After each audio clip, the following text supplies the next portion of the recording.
देश में जातीय जनगणना को लेकर सियासत तेज हो गई है।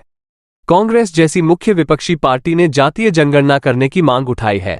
वहीं बसपा सुप्रीमो मायावती ने जातीय जनगणना की मांग और संविधान सम्मान समारोह को लेकर कांग्रेस पर सवाल उठाकर निशाना साधा है।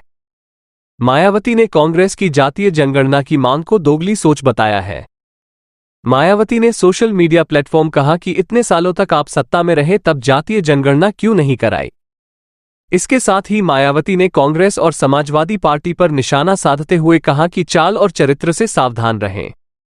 उन्होंने एक्स पर कहा कि शनिवार को प्रयागराज में संविधान सम्मान समारोह करने वाली कांग्रेस पार्टी को बाबा साहेब डॉक्टर भीमराव अंबेडकर के अनुयायी कभी माफ नहीं करेंगे, जिसने संविधान के मुख्य निर्माता बाबा साहेब को उनके जीते जी और देहांत के बाद भी भारत रत्न की उपाधि से सम्मानित नहीं किया।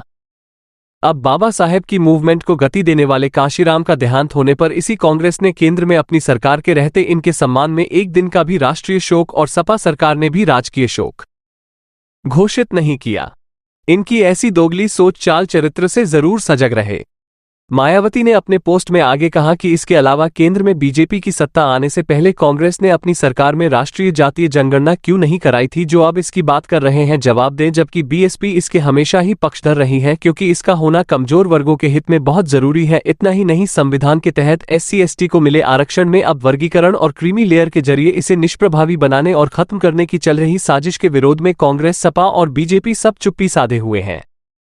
क्या यही इनका दलित प्रेम है और इन सब चीजों से देश की जनता सचेत रहे।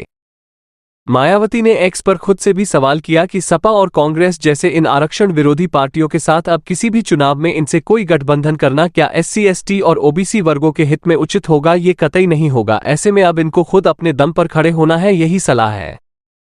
लोकसभा में नेता प्रतिपक्ष और रायबरेली सांसद राहुल गांधी कल प्रयागराज दौरे पर थे और इस दौरान उन्होंने संविधान का सम्मान और उसकी रक्षा कार्यक्रम में शिरकत की और इस दौरान उन्होंने सबसे पहले सुल्तानपुर के रामचैत की कहानी सुनाई, जिनसे उन्होंने मुलाकात की थी। इस दौरान उन्होंने एक बार फिर जातीय जनगणना की बात दोहराई और कहा कि जातीय जनगणना से आबादी का पता चल सकेगा और हम ये जानना चाहते हैं कि किस चीज में किन किन लोगों की कितनी भागीदारी है।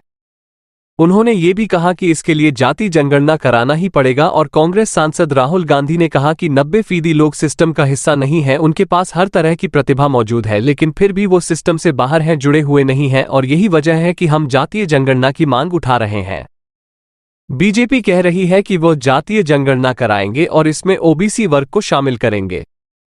पहले बात तो ये कि जातीय जनगणना में OBC का जिक्र करना ही काफी नहीं है। कांग्रेस सांसद ने कहा कि हमारे लिए जाति जनगणना सिर्फ जनगणना नहीं, यह नीति निर्माण का एक आधार है, फाउंडेशन है। ये समझना भी जरूरी है कि धन का जो डिस्ट्रीब्यूशन है, वितरण है, वह कैसे हो रहा है। ये पता लगाना भी जरूरी है कि नौकरशाही न्यायपालिका मीडिया में OBC दलितों श्रमिकों की भागीदारी कितनी है। तो एक तरफ राहुल गांधी खुलकर और हर मोर्चे पर जातीय जनगणना की बात कर रहे हैं, तो दूसरी तरफ मायावती जो कि SC/ST OBC के अधिकारों के लिए हमेशा से लड़ती रही हैं।